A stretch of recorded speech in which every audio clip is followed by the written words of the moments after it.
धेरै यस्तो भिआइपी मुभमेन्टहरूले हामीलाई गाह्रो पर्छ, जहाँ तपाईँको हामीलाई हाम्रो गाडीहरूलाई रोकिन्छ, त्यहाँ एम्बुलेन्सहरू हुन्छन्, कतिजना सुत्केरीहरू हुन्छन्।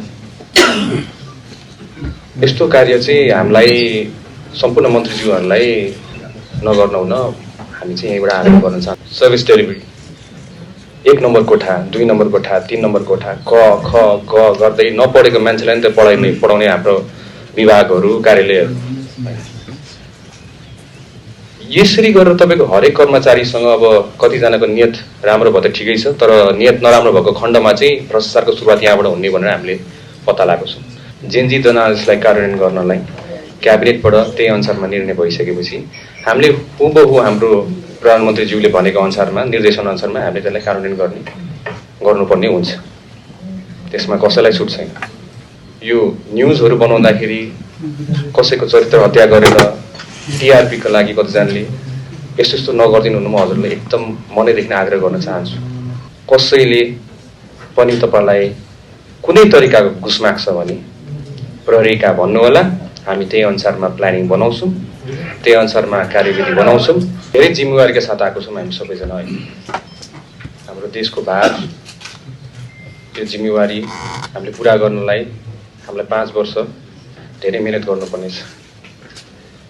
हामीले धेरै समस्या देखेको एउटा नागरिक तहमा म हजुरलाई भन्छु र सबैजनालाई आग्रह पनि गर्न चाहन्छु। नागरिक तहमा हामीले धेरै यस्तो समस्या हामीले के मात्र भोगेको छौँ भन्दाखेरि तपाईँको यो हाम्रो धेरै यस्तो भिआइपी मुभमेन्टहरूले हामीलाई गाह्रो पर्छ, जहाँ तपाईँको हामीलाई हाम्रो गाडीहरूलाई रोकिन्छ, त्यहाँ एम्बुलेन्सहरू हुन्छन्, कतिजना सुत्केरीहरू हुन्छन्। यस्तो कार्य चाहिँ हामीलाई सम्पूर्ण मन्त्रीज्यूहरूलाई नगर्न हुन हामी चाहिँ यहीँबाट आग्रह गर्न चाहन्छौँ। त्यही अनुसार निर्देशन पनि जारी गरिदिनु होला भन्ने म हजुर टिम मेम्बर्सहरूलाई त्यही अनुसारमा आग्रह गर्न चाहेँ है। पहिलो कुरा चाहिँ मैले त्यो भने, नागरिकले दुःख पाउनु भएन कुनै भिआइपी मुभमेन्टलाई। हामी साधारण नागरिकको तहबाट आएको छौँ र साधारण नागरिककै हिसाबले हामी काम कारबाही हामी अगाडि बढाउने हाम्रो धारणा पनि छ। अब धेरै यस्तो हाम्रो भ्रष्टाचार हुने कारण हामीले बुझ्नुपर्नेछ। किन हामीले यत्रो आन्दोलन गऱ्यौँ, किन जेनजीहरूले यत्रो आन्दोलन गर्यो, किन युवाहरू, किन नेपालीहरूले यत्रो ठुलो आन्दोलन गर्यो होला त? तपाईँको यो भ्रष्टाचारको चरम सीमा नागेको कारणले हामीले अहिले यो परिस्थिति भोग्नु परेको जस्तो लाग्छ, मलाई चाहिँ मेरो विचारमा लाग्छ। युवाहरू त्यतिकै विदेश पलायन हुने अवस्था, हामी पनि मेरो विचारमा एउटा समयमा त हामी पनि जम्की क्या हो भन्ने समेत सोच्ने अवस्था भइसकेको थियो। तर होइन, सबैजना गयो भने देशकोले बनाउने भन्ने हिसाबले हामी अड्क्यौँ र यो अड्किरहेको क्रममा चाहिँ हामीले भोगिरहेको समस्याहरू भन्दै गर्दाखेरि चाहिँ हाम्रो सर्भिस डेलिभरी 1 नम्बर कोठा, 2 नम्बर कोठा, 3 नम्बर कोठा, क ख ग गर्दै नपढेको मान्छेलाई नि त पढाउने हाम्रो विभागहरू, कार्यालयहरू। यसरी गरेर तपाईँको हरेक कर्मचारीसँग अब कतिजनाको नियत राम्रो भयो त ठिकै छ, तर नियत नराम्रो भएको खण्डमा चाहिँ भ्रष्टाचारको सुरुवात यहाँबाट हुने भनेर हामीले पत्ता लगाएको छौँ। जहाँ कि तपाईँको फाइल रोकिन्छ, नागरिकलाई समस्या हुन्छ र उहाँले भन्नुहुन्छ, हाम्रो कर्मचारी साथीहरूले त्यही अनुसार भन्नुहुन्छ, सर यो फाइल मिलाउनको लागि मलाई अलिकति भइदियो भने म त्यही अनुसारमा हजुरलाई चाँडो फास्ट ट्र्याकबाट म गरिदिन्छु। यो फास्ट ट्र्याक चाहिँ विदाउट एनी ब्राइब हुनु पर्यो, गर्नुपर्ने सर्भिस डेलिभरी चाहिँ विदाउट एनी ब्राइब।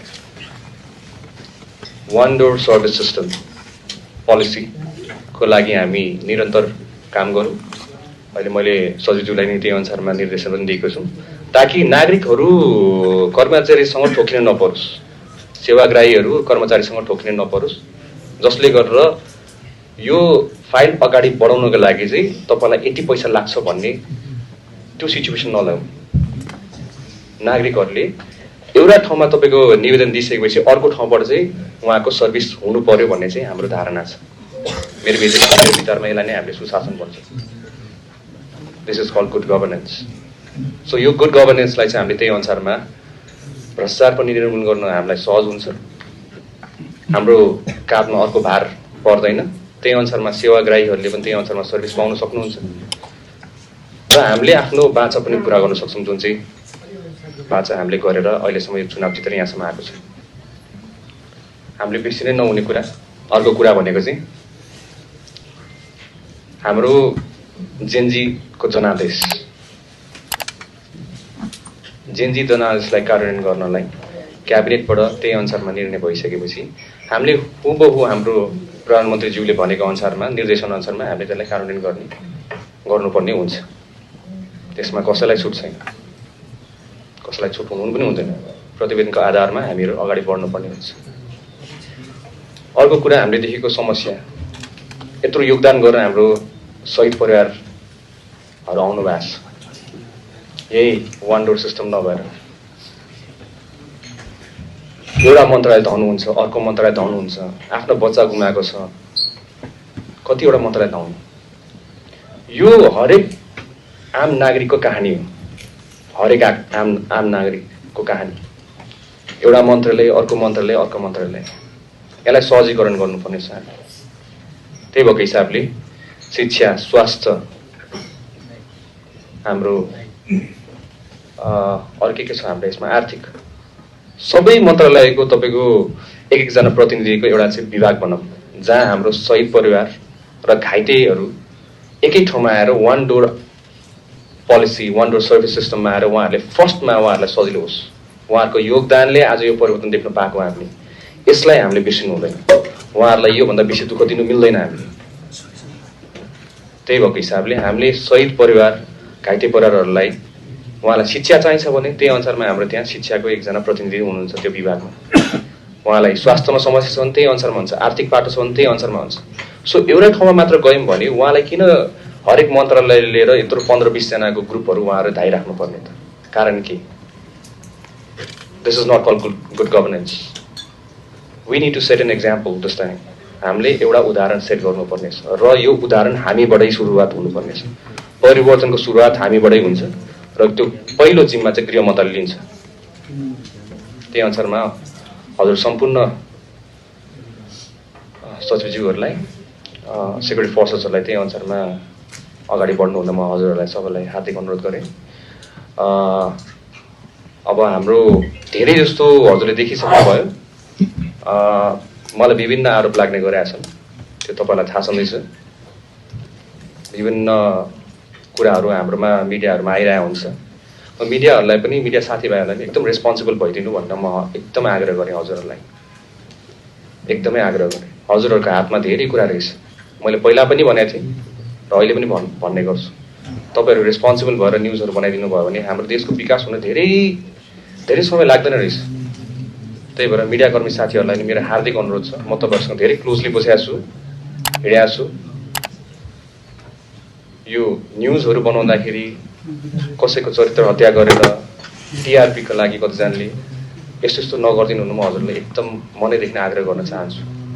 होइन, कसैको जीवन हो त्यो, उनीहरूको लाइफ हुन्छ, उनीहरूको पर्सनल लाइफ हुन्छ। हामीले त्यसमा इन्टरफियरेन्स गर्नु मेरो विचारमा त्यो हामीले त्यसलाई चाहिँ पत्रकारिता भनेर भन्छौँ जस्तो लाग्दैन। त्यही भएर मेरो मिडियाकर्मी साथीहरूलाई पनि मेरो पहिला पनि आग्रह थियो, म तपाईँहरूसँग एकदमै घुलमिल भएर बसेको मान्छे पनि हो र अहिले पनि हजुरलाई आग्रह गर्न चाहन्छु कि एकदमै परिपक्व भएर चाहिँ हजुरहरूले चाहिँ न्युज प्रकाशन गरिदिनु होला। त्यही अनुसारमा नागरिकलाई पनि सहज हुन्छ। तपाईँहरूलाई फुल्ली विश्वास गरेर हामीले हेरिरहेको हुन्छौँ त्यो न्युज, त्यो आधारमा हामीले एक्सन लिनुपर्ने हुन्छ। तपाईँले कुनै कुरामा तपाईँको गलत कुरा तपाईँले प्रकाशन गरिदियो भने, हाम्रोमा त्यो टेबलमा आइदियो भने हामी त्यही अनुसारमा मोबिलाइज हुनुपर्ने हुन्छ। त्यतिखेर हाम्रो स्रोत साधनहरू सबै खेर जान सक्छ। त्यही भएर रेस्पोन्सिबल भएर हजुरले न्युज प्रकाशन गर्नुहुन म हजुर सम्पूर्णमा आग्रह गरेँ र नागरिकलाई, सम्पूर्ण नेपाली दाजुभाइ दिदीबहिनीहरू, आमा बुवाहरूलाई म के आग्रह गर्न चाहेँ भन्दाखेरि चाहिँ अब देश बनाउनु हाम्रै हातमा छ। तपाईँ हामी आफैले गर्ने हो आफ्नो देश विकास। हाम्रै आँखा अगाडि नै हामीले देश विकास हेर्छौँ र there will be no tolerance to corruption, zero tolerance.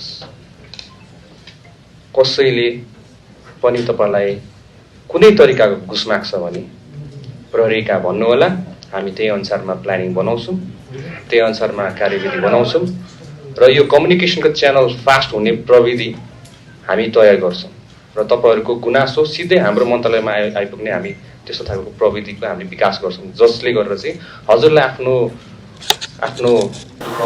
हामीलाई सुनाउन सक्नुहुन्छ। तपाईँहरूको सेवामा गाह्रो पर्दाखेरि कसैले घुस मागेछ भने, कसैले तपाईँलाई पैसा मागेको छ भने सेवाग्राहीहरूलाई त्यही अनुसारमा हामीलाई रिपोर्ट गरिदिनु होला। त्यही अनुसारमा हाम्रो प्रहरी मित्रहरू परिचालन हुन्छ, त्यही अनुसारमा काम कारवाही गर्दैन। अब म धेरै बोल्ने मान्छे म पर्दिनँ, खासै भन्दै गर्दाखेरि अहिले चुनावको माहौलले गर्दा तपाईँको धेरै सिक्ने मौका पनि पाएँ मैले। कति कुरा आफ्नो गाउँघरमा गएर उहाँहरूसँग हुँदै गर्दाखेरि एकदम आफ्नो यो 6 महिना कार्यकाल जुन चाहिँ हाम्रो केन्द्रीय आन्दोलनबाट पछाडिबाट हामीले सरकारलाई सपोर्ट गरिरहेको थियौँ, त्यसमा हामीले धेरै कष्टजनक एउटा यात्रा भएको थियो र मेरो विचारमा अब चाहिँ हाम्रो 5 वर्ष हाम्रो सुशासनको लागि हामीले काम गर्नुपर्ने हुन्छ र म धेरै नबोलिकन एक्सन ओरिएन्टेड काम गर्नेवाला छु। तपाईँहरूले प्रश्न पनि खासै सोचेको म उत्तर दिन पाउँदिनँ पनि होला, कतितिर अब भनिहाल्यो हजुरको अहिले हाम्रो प्रधानमन्त्रीमा सुनिराख्नुपर्ने छ, त्यो हामीलाई will show you action, will not give you fake promises. हामी तपाईँहरूलाई फेक प्रमिसेस दिन्छौँ, गर्न सक्ने कुरामा हामी तपाईँहरूसँग अगाडि बढ्छौँ, तपाईँलाई रिजल्ट देखाउँछौँ, भोलि हामी कमै बोल्छौँ। Thank you so much.